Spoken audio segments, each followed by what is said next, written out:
everybody, to another episode of Bones and Stones. Today we have Jerome Reynard joining us. He's a lecturer at the University of Witwatersrand, the School of Geography, Archaeology and Environmental Studies. Or is it sciences now? Is it sciences or studies? It's studies because the apes people have got the sciences logo. So it's animal, plant and environmental sciences. Sciences. For us, it's geography, archaeology now. So it's a sore point, so don't talk about it. All right, but Jerome, obviously, thanks very much for joining us today. I can see you sitting in your office there at Wits, hard at work. But Jerome, we thought we'd bring you on today to just talk a little bit about your work along the Cape Coast. Obviously, you've been involved in work at a couple of different sites there, specifically doing zooarchaeological and taphonomic research, looking at the predominantly the Middle Stone Age faunal assemblages. But maybe just to kick things off, could you maybe talk us through the broader significance of the Cape region? We obviously have a lot of very valuable sites there. So, what do those sites kind of contribute to our broader understanding of human evolution, especially, during the Middle Stone Age? So, yeah, okay, well, that's a big question. That's like just, but no, so in the Southern Cape, you've got, for your listeners or readers or viewers that don't know, there's a whole host of important sites here. It's Classies River, Pinnacle Point, Lombos Cave, Klipdrift, the Kelders.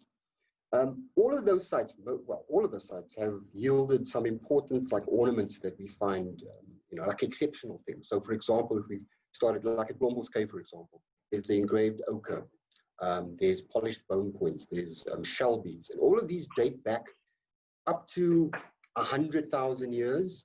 And at some sites like at Pinnacle Point, they've got important stuff that goes up to 164,000 years or something. So they're really old. But from a taphonomic perspective, things preserve really well, seems to preserve really well on the Southern Cape coast. And that's probably a key thing. So one of the older arguments is that people would say that, important things were happening in the Southern Cape coast or along the Southern Cape coast, that somehow was a springboard for these big evolutionary behavioral changes. But what probably is going on is that it's just things are just, they preserve really well in that environment. And one of the reasons they do is because of sea sand. It's when you have things like bone, for example, and a lot of these things are made out of kind of fragile materials, like these little shellfish, for example, or sorry, not shellfish, little tick shells. So those beads at Lombos, they're little tick shells, they're like this big.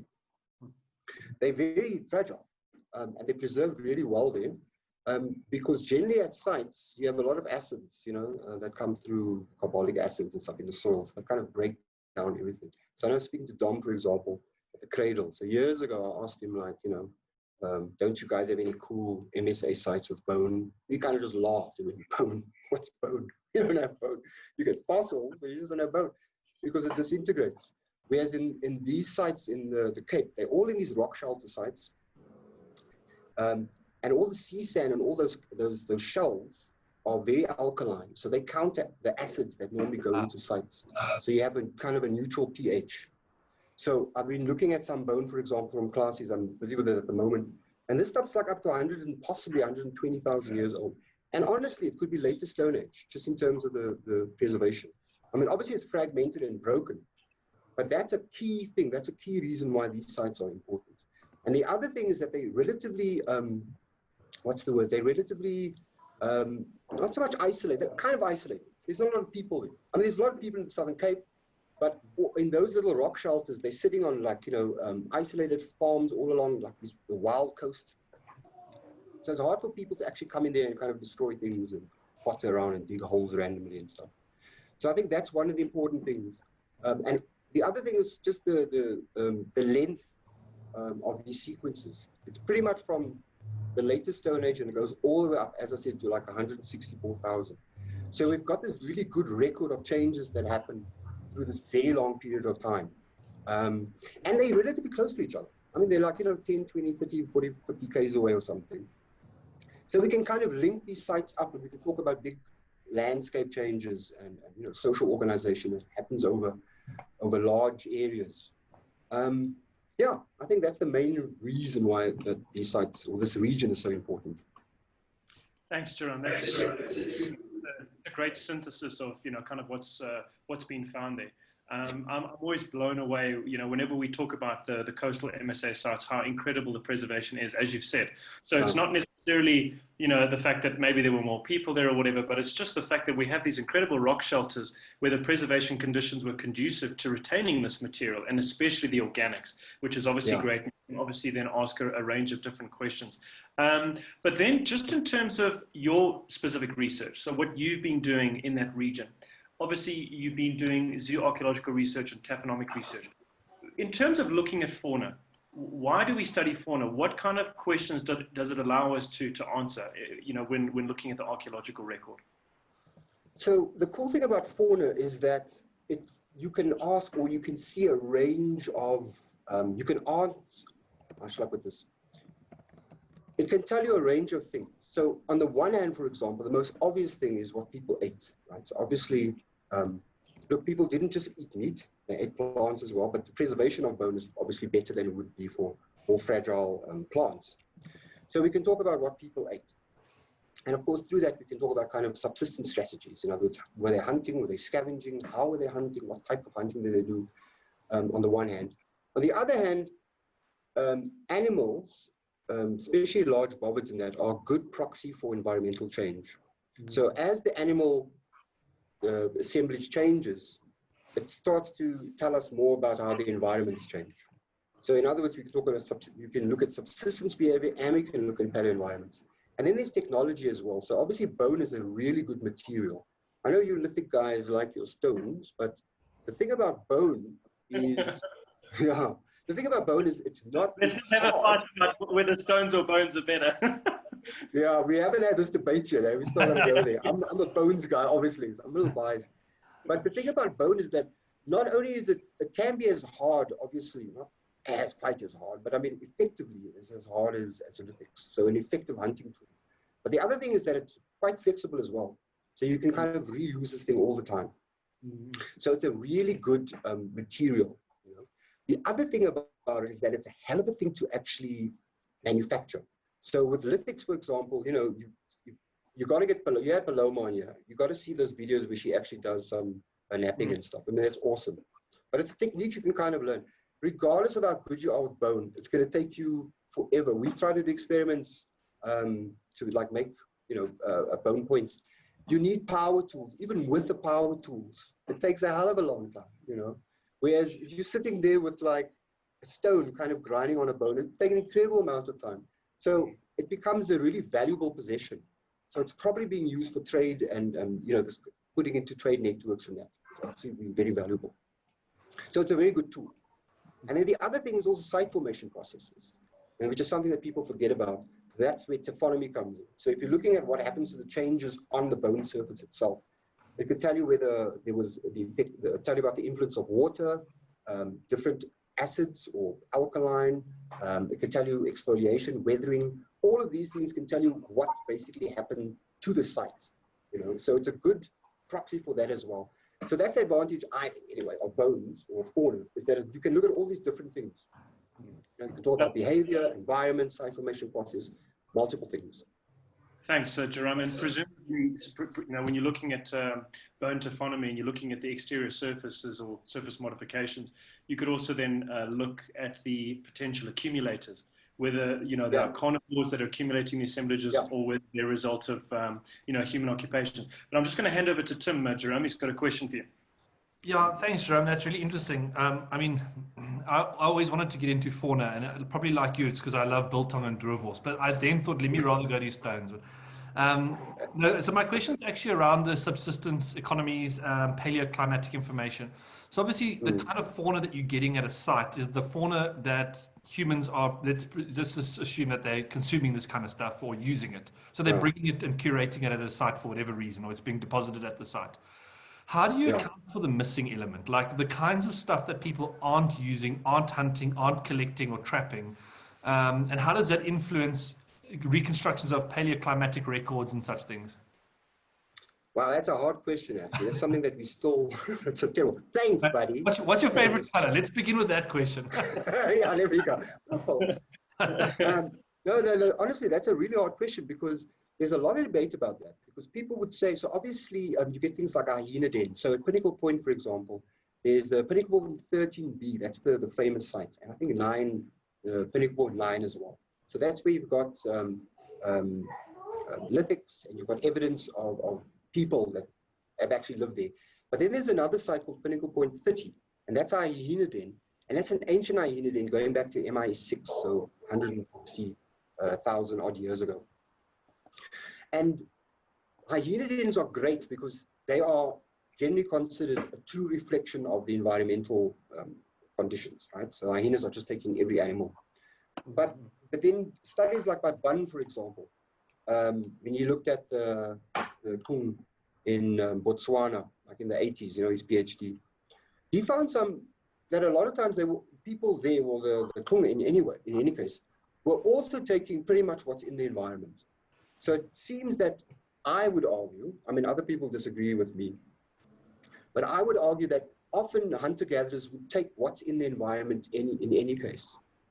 Things could be a little bit more complicated as you get past, you know, with modern humans, particularly more recent modern humans, where there may be issues, for example, like ritual symbolism of some sort. Taboos. So, for example, what happens if they decide this animal, an eland, for example, is a sacred animal that either only gets hunted, so we focus on that animal, or we ignore it, you know? My argument to that would be that if you're looking at, especially the Middle Stone Age, you have such a large collection of sites. So basically, if you're looking at an average site, you know, if you've got like a meter of sediment, that is probably tens of thousands of years. It's very unlikely that kind of symbolism would have persisted over that long amount of time. Okay. So there's a kind of a time averaging involved. That you would imagine that different groups would have different kind of symbolic behaviors or rituals. So that's what we're hoping is the case. But you know, archaeology is, so there's a lot of prayer and like, yeah, sure. I think this is what's happening, you know. So yeah, but the other issue on that subject as well is also the parts of the animals that they bring in. So that's a tricky one as well, because if you've got there's a lot of optimal foraging theory that's involved with this. So optimal foraging theory is the idea that people will maximize food as much as possible. In other words, you more than likely, a group of people are probably going to go for the biggest buck rather than the smallest buck because there's more meat on it. Or if they go for a small buck, they'll go for a herd of them. You're not going to bring a little steenbokkie back to feed your whole family. You'd rather go for the eland. And one of the theories behind that as well is that people would tend to leave things like the skulls and that behind, and they bring all the meaty bits and leave other parts behind them. It's a bit tricky because sometimes, for example, what about brains? You know, maybe people like brains, or the animal horns, they may be useful for tools, so they may bring their heads back anyway. Yeah. And to be perfectly honest, in my research, I'm finding that people just took everything. Okay. Chop up the animal and they'll just tromp the whole thing back. Because why would you just leave parts behind? You know? Yeah, sure.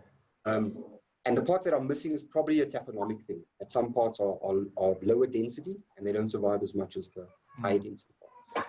So then I imagine, like in the Southern Cape, then the state of preservation of these finds allows you to be able to start answering questions like that, because everything's so well preserved. You have access almost to a whole bunch of more data that you wouldn't have necessarily in other areas. Yeah, I mean, that's the thing. And the best part about it is that you would have a site, you know, a couple of, I don't know, let's say 30 kilometers away, where you can compare your data. So there's and a lot of these sites were dug by a few of us, and there's only a few of us that actually dug these sites, you know, so we generally like share data, but you know what I mean? It's published. Yeah. There's a lot of good data out there. And that's a big issue. And the data, most of these analyses, these taphonomic analyses, has only really started from 2000 onwards. Before that, no one really did taphonomic analysis. Okay. So a lot of the problems with the older sites is that you're dealing with collections that are dug in the 1960s or the 70s or something. And those digs are cool. And I'm not meaning to like shame anyone or anything, but you know, often they didn't look for the things that we're looking for now. So a key thing, an example of that actually is Blombos and Subudu, just as an example. Finding shell beads, those little tick beads are this big. Back in the day, when you were digging an MSA site, like in the 60s, most of the people, first of all, they were looking for hominid bones, right? So even the early Singer and Weimer excavations at Classies, they took spades and they just dug holes. And majority of that material from the Singer and Weimer stuff was in the sea. It was in a wheelbarrow, bloop, in the ocean. Really? I mean, you wouldn't think of doing something like that now. But finding those little tick beads, you need to, I mean, people like Chris Henshwood and Lynn Wadley, they started with digging LSA sites, right? And then as they go down, they go into the MSA. But they kept up the technique of examining things as though it was an LSA site. So using fine mesh sieves, looking for everything. And that's how they found the engraved ochre. And that's how they found these little shell beads and stuff like that. It was using methodologies for LSA excavations. So that just shows you that.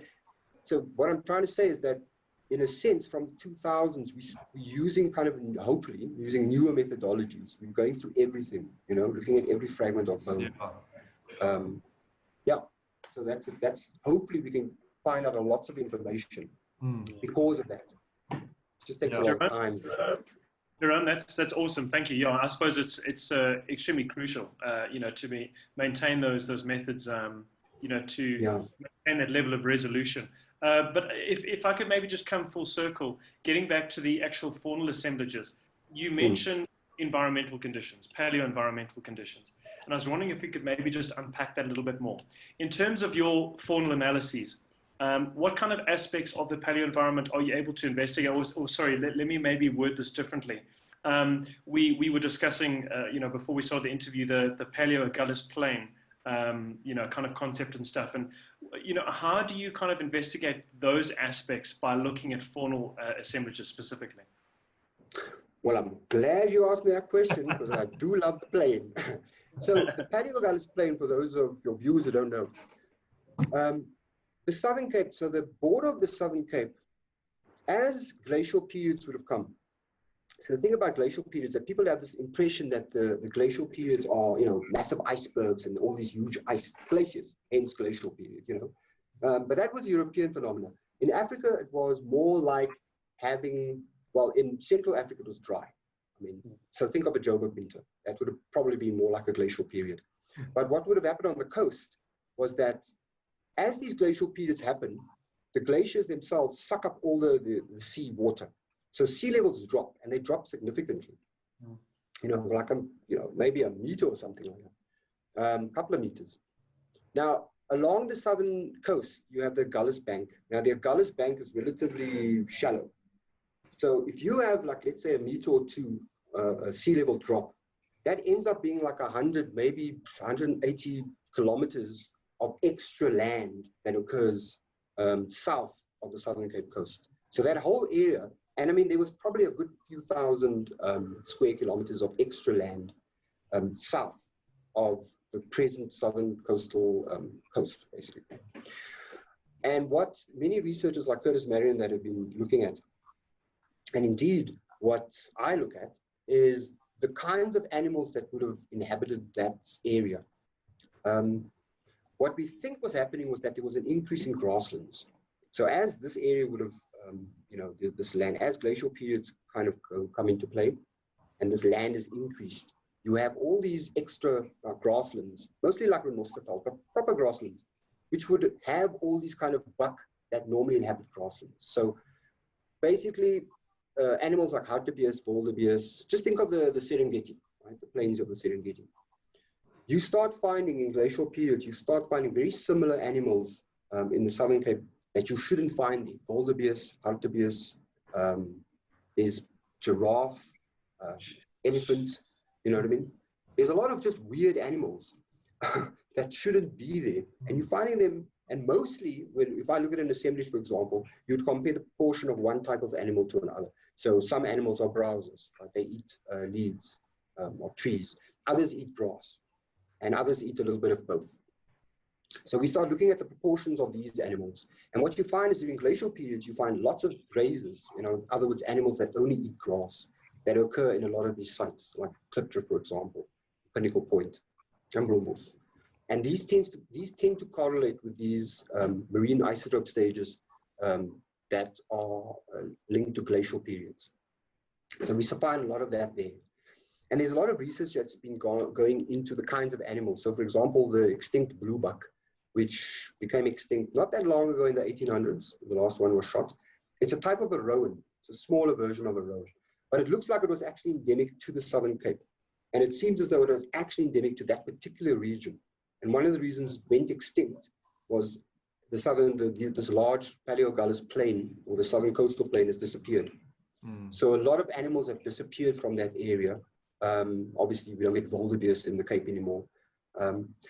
We think that something like the blesbok, the bontebok, may have also been kind of endemic to that region as well. And there have been some really good studies looking into this there. So there's some interesting things happening there. Jerome, thanks.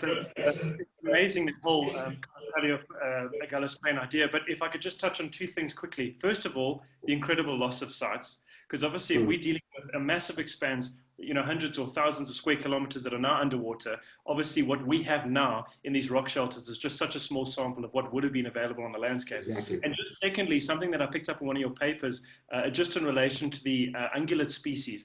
So during the Still Bay, about, I think it was 72 to 77,000 years ago, the coastal plain, or at least Blombos, was about 15 k's from the coast. And not only is there an increase in the ungulate species when that plain was obviously above water, but you also have the shellfish dropping off in the archaeological record. So because that coast is a lot further, they're not sourcing shellfish, from such a nearby. Right. Yeah. Anyways, but sorry, let me just hand over to Tim. He's got a question for you. I've got two questions. I'm going to start. One's very easy because I'm going to ease into the second one this time around. At Klipdrift, were people allowed to excavate Klipdrift during our prohibition phases imposed by the government? That's a really important question. But then the harder question, I just wanted to talk a bit about the intensification kind of research that you do.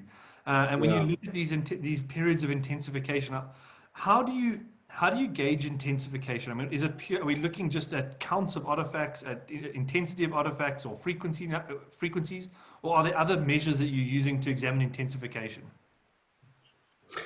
So just to explain what intensification is. So subsistence intensification would have occurred, we think, that basically happens when people start, as the word implies, intensifying more of the resources. So I focus particularly on subsistence intensification, in other words, eating more, not just more animals, more types of animals, but more parts of the animals as well. And a key thing there is small fauna. So what we think is happening is from about 100,000 years ago. And this is important because this whole concept of intensification is normally linked up to the agricultural revolution. So the Natufians in the Levant, for example, where there was this change, where people started eating more small fauna, and then just after that, you had the kind of agricultural revolution with domestication and things happening there. And the idea was that it was linked to population increases. As populations get bigger, they exploit more of the resources. There's not enough buck, so they start eating other things, dussies, birds, fish, all that. That's also linked to technology. So of course, to go fishing or to go birding, you need the technology to do that. So a net, for example, which we think is very simple, but it's a complex thing to make a net. So if you're making a net with string and twine, if you can make a net, then you can make a trap, right? Or a little snare. If you can make a snare, you can make a bow and arrow. So there's the other thing as well. It's like feet, yeah. Yeah, so there's just a recent paper that we published about the bone. I think you spoke to Justin about it, about the bone, possible bone arrow point that we found at Classes, and that was about 60,000 years ago. So that we're finding similar things at Sabudu. So people had bow and arrow.